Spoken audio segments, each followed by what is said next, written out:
Hi, இன்னைக்கு நம்ம என்ன பார்க்க போறோம் அப்படின்னா டிஏஎஸ் ரிப்போர்ட் எப்படி நம்ம ஜென்ரேட் பண்ணலான்றத பார்க்கலாம். அதுக்கு ஃபர்ஸ்ட் நீங்க இன்கம் டேக்ஸ் போர்ட்டலுக்கு போகணும்.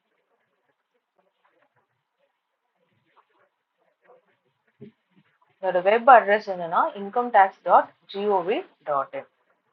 ஓகேங்களா? ஸோ நெக்ஸ்ட் லாகின் ஆப்ஷனை கிளிக் பண்ணிப்போம். அதுல யூசர் ஐடின்றது உங்களோட பேன் நம்பர் தான் இருக்கும். ஸோ பேன் நம்பரை டைப் பண்ணிக்கலாம்.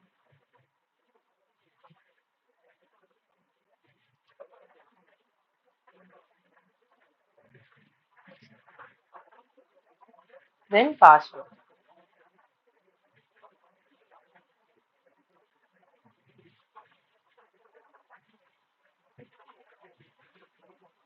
ஓகே, இப்போ லாகின் ஆயிடுச்சு. நெக்ஸ்ட் இந்த டேப்ல பாத்தீங்கன்னா ஏஎஸ் ரிப்போர்ட் ஏஎஸ் இருக்கும். இது கிளிக் பண்ணிக்கோங்க. ப்ரொசீட் கொடுத்துக்கோங்க.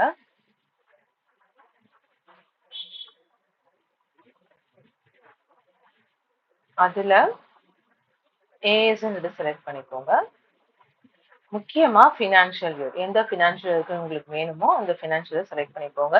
நான் ஃபினான்ஷியல் 24-25 எடுக்க போறேன். டிஏஎஸ்ன்றது வந்து சம்மரி, டோட்டல் சம்மரி, டாக்ஸ் பேயரோட ஃபுல் சம்மரி வந்து கொடுக்கும். பட் ஆனுவல் இன்ஃபர்மேஷன் ஸ்டேட்மெண்ட் வந்து பார்த்தீங்கன்னா உங்களுக்கு டீடைல்டு சம்மரி வந்து கொடுப்பாங்க.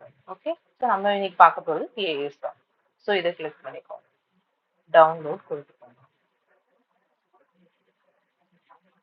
ஓகே, இப்போ இந்த டவுன்லோட் பண்ண ஃபைலை ஓப்பன் பண்ணீங்கன்னா உங்களுக்கு டிஏஎஸ் ரிப்போர்ட் வந்து ஜென்ரேட் ஆகும்.